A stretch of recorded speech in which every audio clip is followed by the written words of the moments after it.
Everyone, this is your SST educator Ujjwala पुंज और मैं आप सभी लोगों का स्वागत करती हूँ आज के हमारे सेशन में। आज के हमारे सेशन में हम लोग पावर शेयरिंग चैप्टर के एनसीईआरटी सॉल्यूशंस को अटेम्प्ट करने वाले हैं। सारे के सारे क्वेश्चंस एक के बाद एक देखेंगे और उनका क्या सोल्यूशन है ये भी मैं आप लोगों को बताऊंगी। तो चलिए फटाफट से रेडी हो जाते हैं और सबसे पहले प्रश्न पर आ जाते हैं, जो कि है काफी ज्यादा आसान और लास्ट क्लास में भी बच्चों हमने यही सेम टॉपिक पढ़ा था तो आपको याद भी होगा। क्वेश्चन कहाँ है? अरे ये रहा।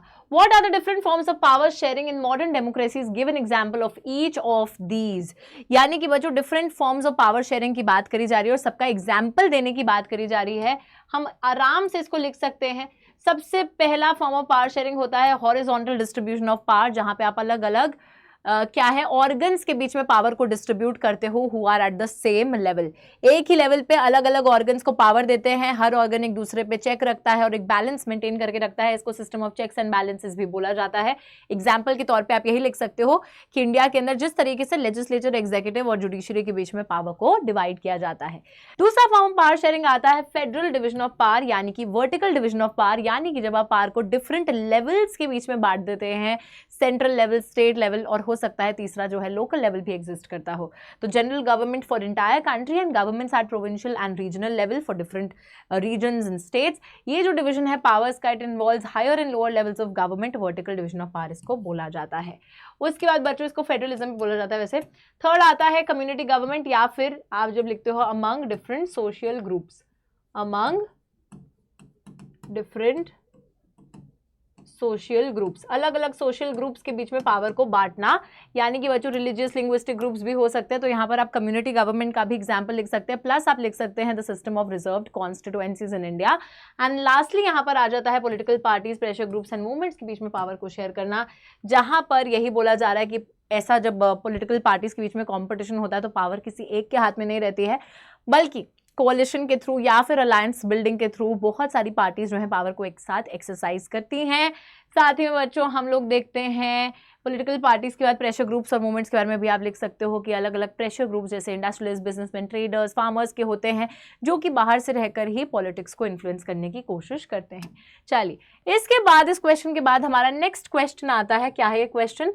State one prudential reason, one moral reason for power sharing with an example from the Indian context।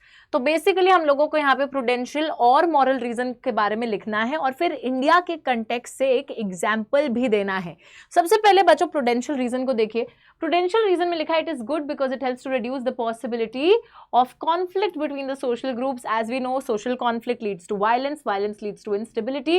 Therefore power sharing is a good way to ensure the stability of political order. Alright, so prudential reason जो होता है power sharing का, यानी कि एक समझदारी भरा decision जो होता है पावर को शेयर करने का, वो यही होता है बच्चा पार्टी कि आप लोग एक तरीके से पॉसिबिलिटी ऑफ कॉन्फ्लिक्ट को रिड्यूस करना चाहते हैं, कि लड़ाई झगड़े ना हो, इस चीज़ को रोकना चाहते हैं सोशल ग्रुप्स के बीच में।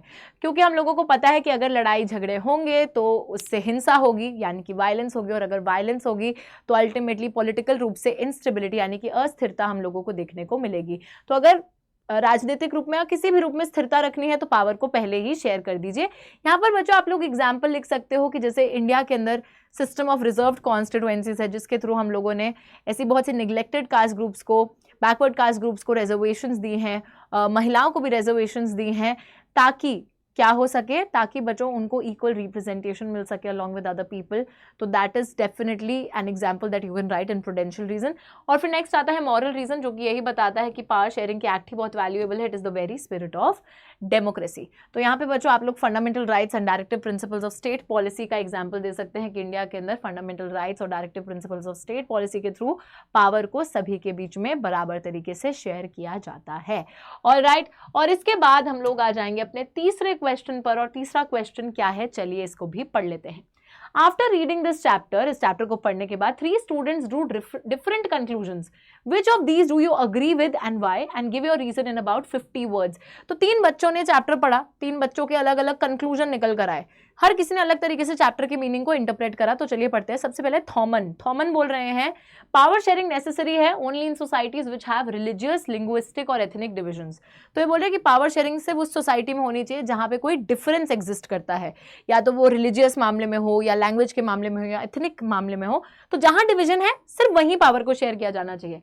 मैथे बोल रही है कि power sharing is suitable only for big countries that have regional divisions. ये बोल रही है कि सिर्फ बड़े देश जहां पे बहुत रीजन के बेसिस पे डिविजन्स है, सिर्फ वहां पावर शेयरिंग होनी चाहिए। और फिर ओसफ है, ओसफ बोल रहे हैं कि every society needs some form of power sharing even if it is small और does not have social divisions. ओसफ की बात हमको सबसे ज्यादा बढ़िया लग रही है, क्योंकि बच्चों ओसफ का कंक्लूजन यही बोल रहा है कि हर किसी देश में, चाहे वो देश छोटा हो या बड़ा हो, या चाहे वहां पे डिविजन्स हो या ना हो, हर जगह पे पावर शेयर करनी बहुत ही ज्यादा जरूरी है। तो yes, we will definitely agree with ओसफ। और हम यही बोलेंगे कि हर स्टेट के पास कुछ ना कुछ फॉर्म ऑफ पावर शेयरिंग मौजूद होनी चाहिए, ताकि एक बैलेंस जो है बना रहे डिफरेंट सेक्शंस ऑफ सोसाइटी में, कॉन्फ्लिक्ट के चांसेस कम हो सके एंड इनजस्टिस कम हो सके। तो that is why power sharing is also the very value of democracy. So इन सब चीजों को मेंटेन करने के लिए डेफिनेटली पावर शेयरिंग हर सोसाइटी में जरूरी है, लोगों के बीच में हार्मनी बनाए रखने के लिए। ठीक है, so we will definitely agree with ओसेफ। चलिए फोर्थ क्वेश्चन आते हैं। फोर्थ क्वेश्चन को पढ़ते हैं सबसे पहले। द मेयर ऑफ मर्चटेम, मर्चटेम क्या है? Brussels, in a town near Brussels in Belgium. तो बेल्जियम का कैपिटल सिटी जो है ब्रुसेल्स, उसके पास में एक टाउन है बच्चों जिसका नाम है मर्चटेम। वहां के मेयर क्या बोल रहे हैं? Okay, sorry. So he has defended a ban on speaking French in the town schools. तो यहाँ पर ना उन्होंने एक तरीके से मेरे को छींक आने वाली थी, आई नहीं, ठीक है। तो he has defended a ban on speaking French in the town schools. तो उन्होंने बोला एक बैन लगने वाला था, ठीक है, डिफेंड करा है उन्होंने उस बैन को। और speaking French in the town schools, he said that the ban would help all the non-Dutch speakers integrate in the Flemish town. Do you think that this measure is in keeping with the spirit of Belgium's power sharing arrangements? Give your reasons in about 50 words. बच्चों आप ये खुद से सोचिए, Flemish town के अंदर कौन लोग रहते थे? फ्लेमिश टाउन के अंदर रहते थे डच लोग, है ना। फ्लेमिश टाउन में डच लोग रहते थे, और यहीं पर एक तरीके से फ्लेमिश रीजन के अंदर बोला जा रहा है कि फ्रेंच बोलने पे बैन लग जाना चाहिए, कि सारे लोग डच बोले, है ना। डिफेंड करने का मतलब है कि उन्होंने एक तरीके से उस बैन को सपोर्ट करा है, ठीक है, कि ये बैन लगा दो, फ्रेंच भाषा पे बैन लगा दो और सारे लोग डच भाषा बोलेंगे।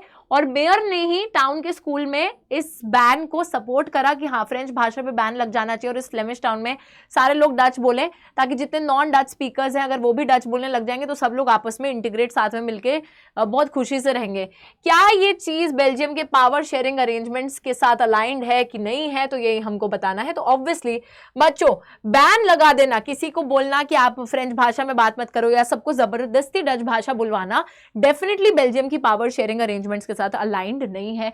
तो it does not keep up with Belgium's power sharing arrangements, Dutch और फ्रेंच। तो word civil unrest, banning French will promote the tendency of civil unrest, mayor should promote bilingual education system in the town schools.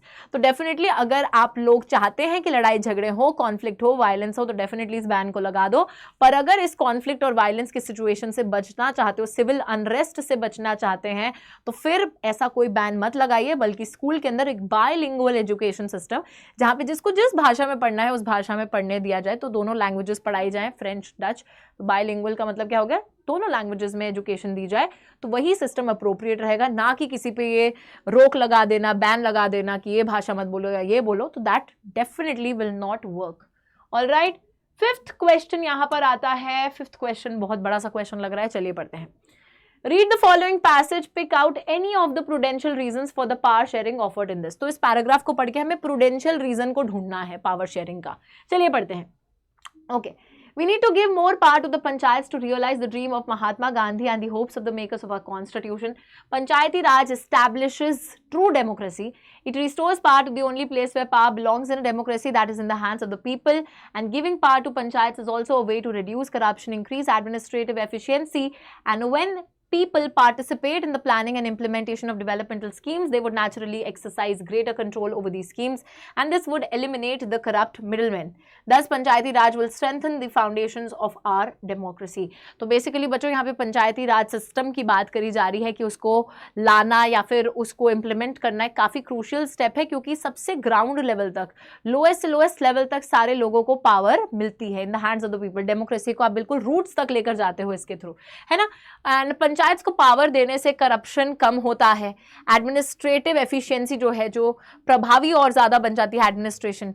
जब लोग participate करते हैं planning में, implementation में developmental schemes की, तो वो नेचुरली ज़्यादा कंट्रोल एक्सरसाइज करते हैं इन स्कीम्स के ऊपर. करप्शन हटता है, मिडिल मैन हटते हैं, है ना, करप्ट मिडिल मैन हट जाते हैं. पंचायती राज से हमारी डेमोक्रेसी की जो फाउंडेशन है, जो नींव है, और ज़्यादा मजबूत हो जाती है. तो यहाँ पे बच्चों डेफिनेटली हम लोग देखते हैं कि क्या आएगा. Giving power to panchayat is a way to reduce corruption, increase administrative efficiency. तो दिस इज, ये वाली जो लाइन है ना, कि इससे करप्शन कम होगा और एडमिनिस्ट्रेटिव एफिशिएंसी बढ़ेगी, तो this is a prudential reason. समझदारी भरा डिसीजन है ना.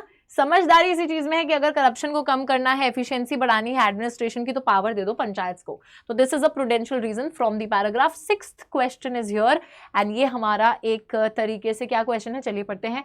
Different arguments usually put forth in favour and against power sharing, identify which are in favour and select the answer using the codes given below.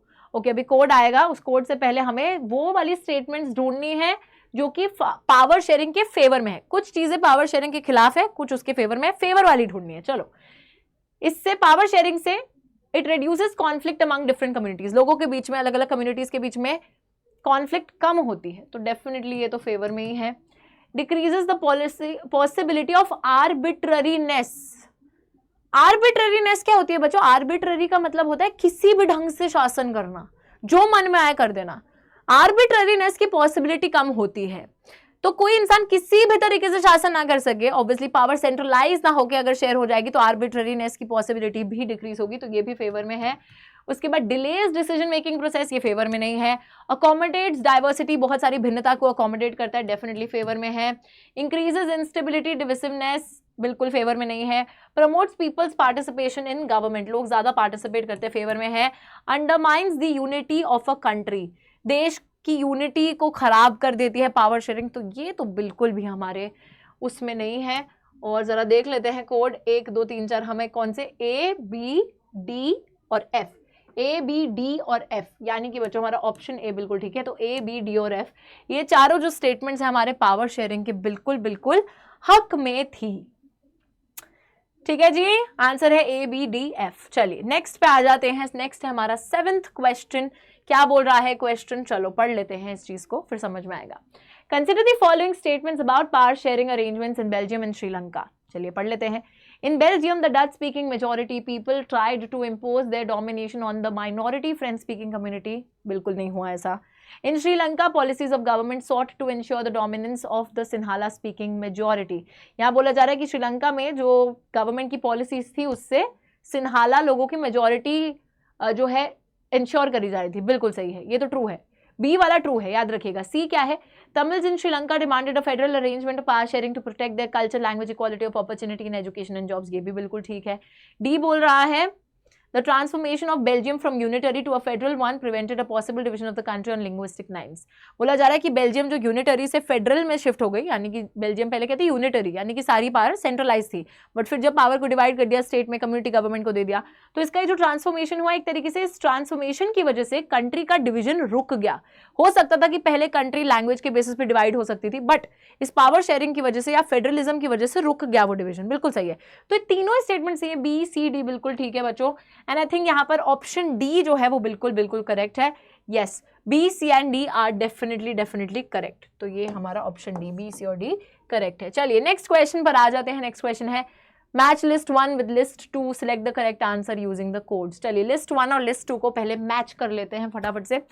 List 1 में दे रखा है power shared among different organs of the government. Organs के बीच में जब power share करी जाती है, लेजिस्लेचर, एग्जीक्यूटिव, जुडिशरी के बीच में जब पावर शेयर करी जाती है, तो उसको क्या बोला जाता है बच्चों? Separation of power. ठीक है. उसके बाद among government at different level पे बांटी जाएगी, तो federal government. By different social groups के बीच में बांटी जाती है तो कम्युनिटी गवर्नमेंट. और बाय 2 और मोर पॉलिटिकल पार्टीज, तो ये हो जाएगा हमारा, सॉरी कोअलिशन गवर्नमेंट, कहाँ जा रही हूँ, ये हो जाएगा कोअलिशन गवर्नमेंट। ठीक है, तो यहाँ पर फटाफट से अब कोड्स आ जाएंगे और उसमें हम मैच कर देंगे। ठीक है, फर्स्ट वाले का बी है, फर्स्ट वाले का बी है, सेकंड वाले का डी है, बी डी, थर्ड वाले का है ए, बी डी ए, और फोर्थ वाले का है सी। तो बी डी ए सी, यानी कि यहाँ पर जो हमारा सी ऑप्शन है बी डी ए सी, वो बिल्कुल बिल्कुल करेक्ट है, B D A C. Okay, all right, I think this is very clear to everybody. Now let's go to the next question and I think this is the last question. फटाफट से इस question को देख लेते हैं। All right, question दिया गया है, consider the following two statements of power sharing, select the answers using the codes। अभी कोड नहीं आया है, लेकिन सबसे पहले स्टेटमेंट को पढ़ लेते हैं। Power sharing is good for democracy, definitely good for democracy तो है ही, साथ ही में it helps to reduce the possibility of conflict between social groups, social groups के बीच में कॉन्फ्लिक्ट को रिड्यूस करता है, डेफिनेटली। एक तरीके से मॉरल रीजन है, ये प्रूडेंशियल रीजन है, हाँ दोनों ही ट्रू हैं। A is true but B is false, both A and B are true, both A and B are false, A is false, B is true, दोनों ही सही स्टेटमेंट्स हैं, तो यहाँ पर both A and B are true, true, true, true, true। और इसी के साथ बच्चों हमारा जो एनसीईआरटी डिस्कशन है पावर शेयरिंग चैप्टर का, वो हो जाता है कंप्लीट। आई होप आप लोगों को सारे सोल्यूशंस अच्छे से समझ में आ गए होंगे, बहुत ही आसान है। चलिए, तो इसी तरीके से हमारे चैनल के साथ बने रहिएगा। जिसने सब्सक्राइब नहीं करा है सब्सक्राइब कर लीजिए, बेल आइकन को प्रेस कर दीजिए, वीडियो को लाइक कर दीजिए, अपने सारे दोस्तों के साथ शेयर कर दीजिए और ढंग से इन एनसीईआरटी क्वेश्चंस को प्रैक्टिस कर लीजिए बच्चों, क्योंकि इनके काफी ज्यादा चांसेस रहते हैं बोर्ड एग्जाम में आने के। And this is your SST educator Ujjwala signing off for today. Everybody take care and bye bye.